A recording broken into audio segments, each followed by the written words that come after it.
Garden Basics with Farmer Fred is brought to you by Smart Pots, the original lightweight, long-lasting fabric plant container. It's made in the USA. Visit smartpots.com/Fred for more information and a special discount. That's smartpots.com/Fred. Welcome to the Garden Basics with Farmer Fred podcast. If you're just a beginning gardener or you want good gardening information, well, you've come to the right spot. Can there be too much of a good thing? Yes, indeed, if we're talking about fertilizer for your plants. In fact, too much fertilizer can actually reduce your production of fruits and vegetables. Professor Debbie Flower tells us why. Every state in the union can grow table grapes, and this month you just might have too many grapes, and they're waiting to be picked.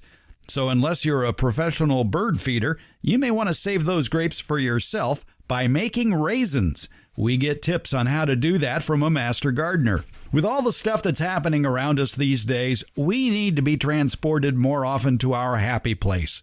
Not only is a garden the happiest place on earth, sorry Disneyland, but if you have plants that produce enticing aromas, those delightful smells can calm you down and send you to a peaceful place. It's all on episode 44 of Garden Basics with Farmer Fred, and we're going to do it all in under 30 minutes. Let's go. We like to answer your garden questions here on the Garden Basics podcast, and I always like to bring in the big guns to answer the questions here, and that would be Debbie Flower, college horticultural professor, retired, who knows a lot and is willing to share it with us, and we appreciate her presence via the telephone to help us with these questions. And Debbie, Marion has a question about her string beans that are on a trellis that she says they're doing great, except I have had only 5 string beans. I don't think that's doing great. She says there are flowers all over.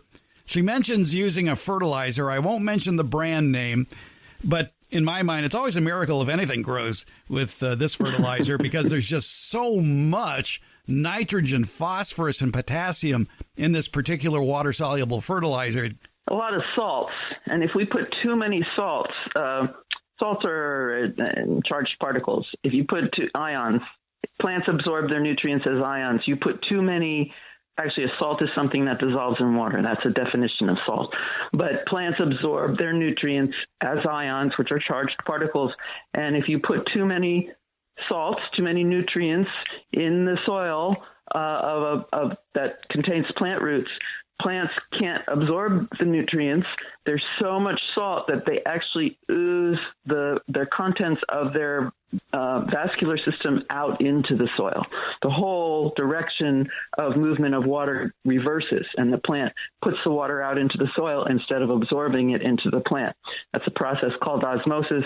If you're making a cucumber salad, sometimes the recipe will say to slice the cucumbers and put them in a bowl, add some salt, and let that mixture just sort of sit for about an hour. And then you come back and you'll find that there's a puddle of water under the cucumbers, and that is the osmosis process working, where the salt on the outside of the cucumber causes the water in the cucumbers to come out, and you pour that off, and then your salad is less mushy. That same thing can happen around plant roots with what we call high analysis fertilizers where the numbers on the bag are double digits. Are you suggesting that if you use these high energy fertilizers that have double digit NPK in them, that after fertilization you may want to water the plant again to push that fertilizer down? Well, you certainly don't want to apply them too often. You don't want to mix them any more concentrated than the directions recommend. In America, we often think a little is good, a lot is better, and that is not true with fertilizer. If it says a tablespoon per gallon, then don't do any more than a tablespoon per gallon. In fact, it's much better if you do less. Apply it only to wet soil, so water first. Apply only as much as is recommended or less, and apply it only as frequently as recommended on the label or less frequently. You and I have often used the term weekly. It's particularly for containerized plants that don't have the opportunity to send their roots long distances and collect nutrients from afar. But if you are fertilizing your vegetable garden, the same would apply there. And it means fertilize every week and do it with a very low concentration of fertilizer. So less fertilizer per gallon of water than is recommended on the label. So that's the other kind of weak, W-E-A-K. So weekly. But yes, if you've applied it and it's just, you haven't done any of the things recommended, absolutely add some water to dilute it is your goal. You don't want the fertilizer very strong. I'm just wondering how many people actually use the measuring device that's included in those fertilizers. That can be a problem. Yep. And when the analysis is very high, double digits, then you're setting yourself up for problems. Well, now, one of the more common formulas for a water-soluble synthetic fertilizer in this one particular brand we're talking about that was used on these string beans, their all-purpose plant food has an NPK, a nitrogen, phosphorus, potassium content of 24, 8, 16. I like to see that 8, that's for sure, because there's a lot of phosphorus around, and it's just wasted if it doesn't get used up by the plant, and can end up heading for streams and other waterways where you don't want it to go. But that 24% nitrogen, I just don't understand why you would feed a plant that much nitrogen when it would be very happy with, say, 5%. Right. 24, it's not 30, but it's still a very, very high number. And in general, the only place I could see using something with that much nitrogen is if I were in a production greenhouse and I had a schedule to produce a plant in a very quick time. And then I would be babying that plant. I would be, the environment has to be just perfect. The pest control has to be just perfect. Because with that much nitrogen, you're going to have lots of new growth. New growth is very susceptible to many sucking insects. It's, in the industry, I could see using it, but in my garden, even in my containers, especially in my containers, I wouldn't use it because it would build up so fast. It would cause problems with the plant. It can actually cause burning. I burned a field. Well, it wasn't a field, my corn patch. It gets bigger every time you tell the story. Yeah, it's like those fish stories, right? I had a patch of corn when I lived in Oregon, and I applied ammonium sulfate, which is, or it was ammonium nitrate. I think it was, I don't remember which it was. Ammonium nitrate is not sold anymore in the U.S. as a fertilizer, and that is 20% nitrogen, and I burned the corn. And corn is a high nitrogen feeder. I saw dead stripes in the leaves, and that's what it was from. So it's very easy to do damage to a plant when the analysis of nitrogen is that high in the fertilizer. I'm a little concerned about how dense this plant is. I wonder if she planted a lot of beans. Initially the bean packet will say plant them 2 inches apart in the ground and next to the trellis. But then it usually goes on to say thin them to, in this case, I would think about a foot apart. She may have just too much bean plant there, and the competition when you plant vegetable producing plants too close together, nobody will produce. And so where we're seeing the flowers and the beans is on the end of this scrum of plants where those roots have a chance to go off in their own direction, and the competition is not so tough. Yeah, you were kind to give them 12 inches of spacing between the plants. I'm looking at the directions for one variety of green beans here, and it says sow seeds about 1 inch deep and 3 inches apart when the plants are a few inches tall. Thin them to at least 18 inches apart, but that's for bush varieties. And for pole beans, and I'm thinking this is a pole bean? I would assume so. It's certainly grown tall. All right. Well, and they're saying 4 inches apart for pole varieties. So, see, to me, that's too close together. Yeah. I wouldn't do that. I don't know why they put that on the packet, but 4 inches gives you room for a stem and 2 leaves and nothing more. But even pole beans branch. And so the giving them space so that they can get their own nutrition, and spacing plants so that if you get an insect, the beneficial insect that's going to take care of it for you can get to that insect. There aren't so many hiding places. You don't trap water or moisture or dew or rain in the leaves, which can lead to fungal and bacterial diseases. Spacing plants further apart, almost always, I'm saying almost, but I can't think of a case where it doesn't lead to healthier plants all the way around. And again, look at the planting space that these beans are trellised along a fence. It's that typical space between a fence and a walkway of maybe 12 inches. Yes, very little root system space, yes. Right, and we don't know what was there before or what may be on the other side of the fence as well that may be competing down in the soil. True, and we don't know. We see there's sun on the fence and shade on the concrete at the moment, but we don't know what time of day this picture is taken or what direction that plant is facing, but it could be getting tremendous amounts of heat from sun, period, but also reflected sun off of the concrete and off of the nearby fence. Fence is less of a problem, but and that heat can lead to local temperatures being above about 86 degrees, 90 degrees, and the pollen in the bean then will not be viable, will not have life, and so the bean will not produce. The flower may occur, but if the pollen is dead, then you will never get a green bean out of that flower. So maybe, Marion, next time, maybe space the beans a little further apart. Maybe try it on the fence again, but space the beans a little further apart and maybe dilute that fertilizer you're using to maybe 1/3 of what you may have been using. Yes. Measure. Yeah. And maybe that, because too much nitrogen, as we've talked about, can inhibit the fruit production. Right. And there are certainly lots of leaves in this picture. Yeah. So, yeah. Sounds good. I like your recommendations, Fred. Thanks. I'll send Marion a bill in the morning. Okay. Right. But Debbie, you put us on the right track again. Thank you so much for your help. Oh, always my pleasure. Thank you. That's Debbie Flower, college horticultural professor, retired.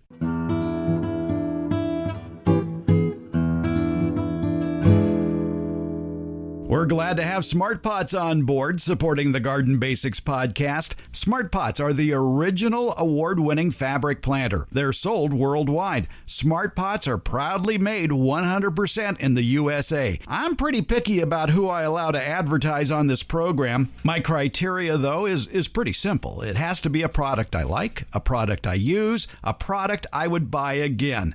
And Smart Pots clicks all those boxes. They're durable, they're reusable. Smart Pots are available at independent garden centers and select Ace and True Value stores nationwide.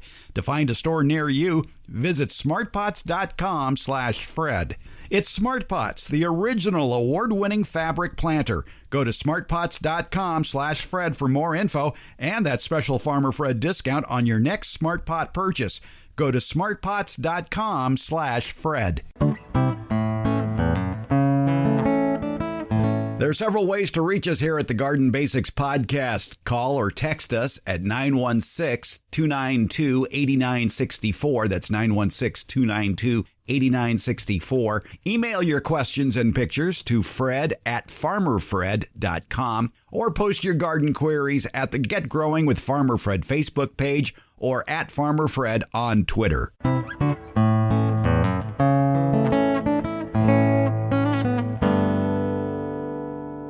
We've moved on over to the grape section here at the Fair Oaks Horticulture Center. It's September, and, you know, if you leave grapes out in the sun, they become raisins. And Catherine Barquette, you've got how many varieties of raisins here today?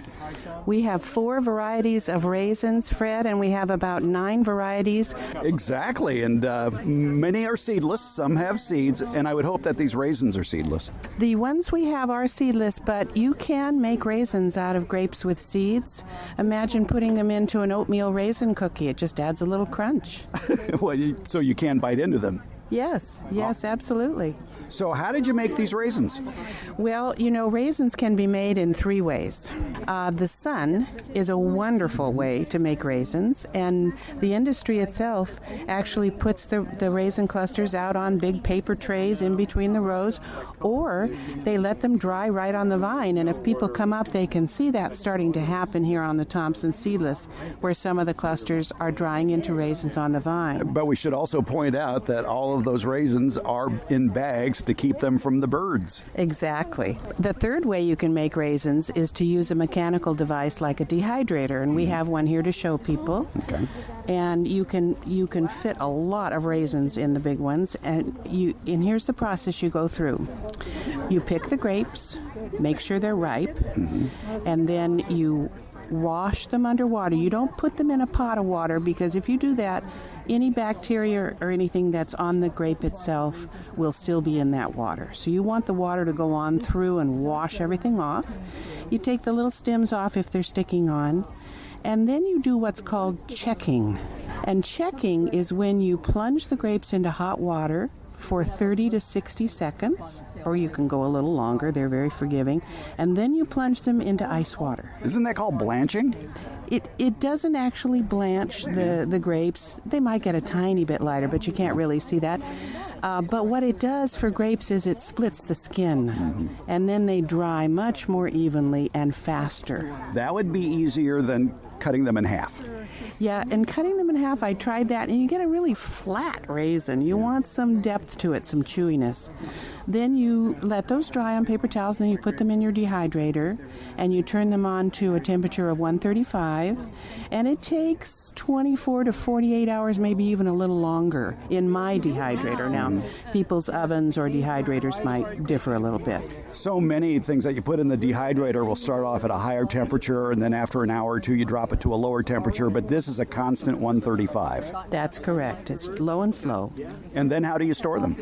You store them in the freezer, and I'm glad you asked that, because the freezer has a pasteurizing effect where it will continue to make sure that no bacteria enter that raisin, and it will be healthy. Would you put it in vacuum sealed bags? I do, yeah, or Ziplocs. Try to, stuff the Ziplocs really full. All right, and probably in increments that the family will eat on a regular basis. When I made the suffering Suffolk Red, we call it, raisins at home, I could not keep them on the counter. I was filling a bowl an hour practically, and my boys just loved them.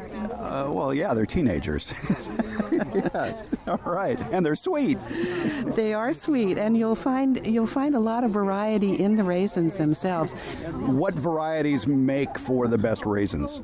Well, I agree with you that most people like seedless, and the bigger the berry, the bigger the raisin. If you get, you're probably familiar with the Zante currant that people use at Christmas time to put in fruit cakes and things. That's a little tiny raisin, so that can be used too, but I prefer the larger ones. And really, they all make excellent raisins. It doesn't matter what you have. I'm going to nail you down on this. Name some names here of some big grapes that we can grow here that make good raisins. Well, the Thompson seedless is the #1 growing raisin in California, and California is the raisin capital of the world, I like to say, particularly the Fresno area. But the 80% of raisins are Thompson seedless, so that's definitely a good one.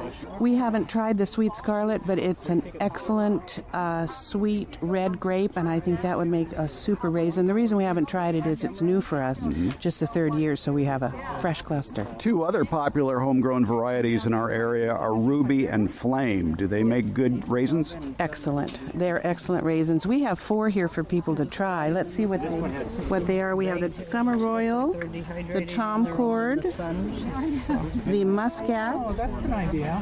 Okay. And the Black Emerald. I would think the Muscat would have the seed. Muscat does have a seed. Well, I got to taste a raisin that has a seed in it. Good. Try that. Would you hand me one of those, please? Just pour it in my hand and let's see what happens. If I start choking, I know who to sue. I don't taste any seed. What happened? Well, sometimes the seed pretty much dries up in there with the raisin, particularly if it had an insignificant seed. The tom cord doesn't have seeds. Try the black emerald. All right, the black emerald. All right, black emerald, very tasty. It is good. And I forgot to mention, people ask me, how do you know when they're ready, when the raisins are ready? You do it by feel. Of course, you can taste as well, but by feel, they have a nice little rubbery feel. They're not hard yet. Okay, hard would be too late. Yes, hard and would be what too would late. be too soon? Too soon is if they stick to your fingers when you touch them. There's still a lot of oozing of the juices coming out. All right, but again, that was a 135 for 24 hours or a bit more. Yes, in my dehydrator, it takes 48. Okay, all right, there you go. Something to attract ants. Oh, no, but it's grapes that you make into raisins, and it's a tasty treat, and keep them in the freezer, bring them out, and you've got a year-round treat. Exactly. Put them in your kids' lunches if they last that long. Yeah, if they or your breakfast cereal. That's right. Excellent. Catherine Barquette giving us the lowdown on raisins here at the Fair Oaks Horticulture Center. Thanks for a few minutes of your time. Thank you, Fred.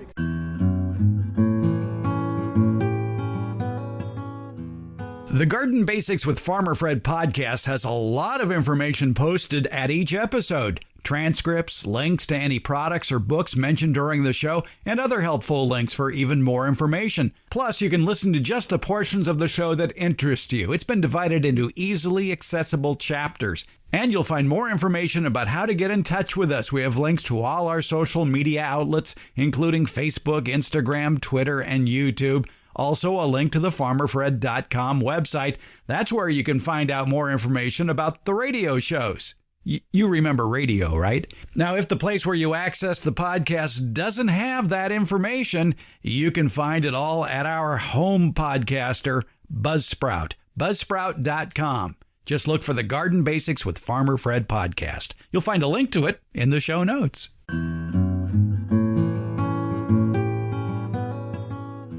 Finally, during these, shall we say, uncertain times, let the garden be your natural Valium. A place for you to go to relax, enjoy, and smile. An oasis filled with tasty treats and eye-catching flowers. But don't ignore making your other senses happy as well. And I mean your nose and your ears. Really? A show for the nose? Well, let's talk about that. The familiar aroma of a fragrant flower or a crushed leaf of a fragrant plant can transport you back in time. It's an instant vacation to your happy place. Put those fragrant plants where you will enjoy them the most, maybe right outside your front door or your backyard patio. I'm sure you're familiar with fragrant roses, and among the fragrant roses, try the David Austin line of roses. Many of you may have gardenias with their perfume-like aroma every spring and summer. Well, here are some shows for the nose you may not be aware of. All of these will do well here in California, and if you have a mild climate where you live, I bet many of these will do well there, too. Star jasmine. It's not a true jasmine, but it's a popular evergreen twining vine. It's most noted for the fragrance of its small white flowers in the spring. It can be used against a trellis or as a spreading ground cover. It does well with afternoon shade and regular water, and star jasmine are very attractive to bees. Now, just to make sure there's no confusion, the botanical name for star jasmine is a real tongue twister, Trachylospermum. I can't even say it. Trachylospermum jasminoides. I'll say that again because it's fun.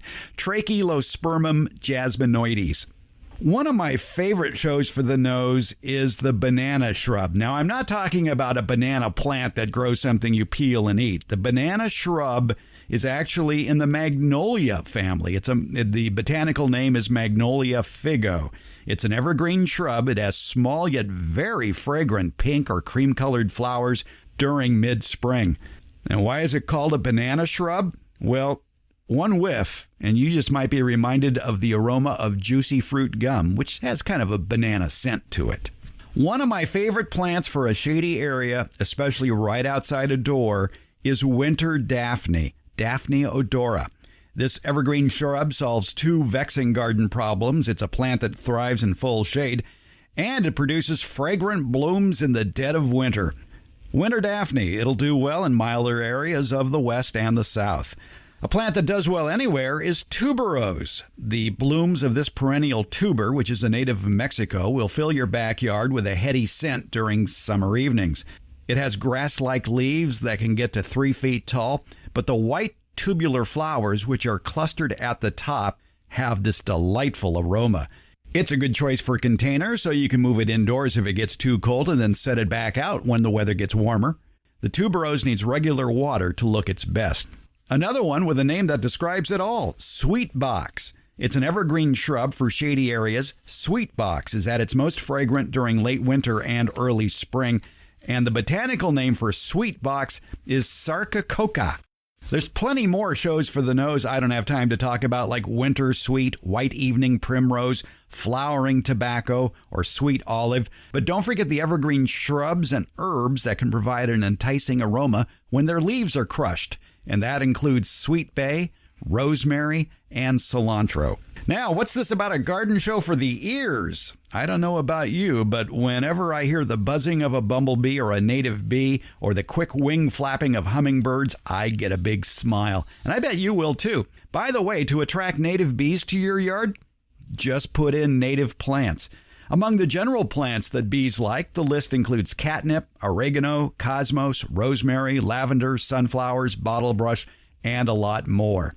Hummingbird attractive plants are everywhere. They love any plant with tubular-shaped flowers. My favorite right now is the flowering maple, the abutilon, which thrives in the warmer areas of most of the Sun Belt states.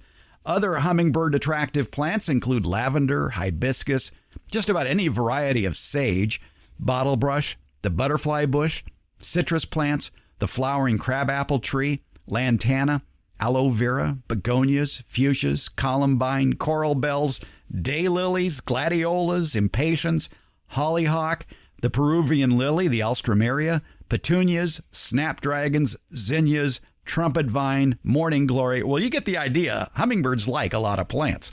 More information and links about the garden plants that are a show for the nose and the ears is available in today's show description for the Garden Basics with Farmer Fred podcast. You better believe it, a garden is a treat for your eyes, but don't forget about pleasing your nose and ears too when you walk out into the yard. Say, be sure to leave a comment or rating of Garden Basics with Farmer Fred wherever you get your podcasts, and please share it with your garden friends. I appreciate it. Garden Basics comes out every Tuesday and Friday, and it's available just about anywhere podcasts are handed out, and that includes Apple Podcasts, Google Podcasts, iHeartRadio, Overcast, Spotify, Stitcher, TuneIn, and hey Alexa, play the Garden Basics with Farmer Fred podcast, would you please? Thank you for listening, subscribing, and leaving comments.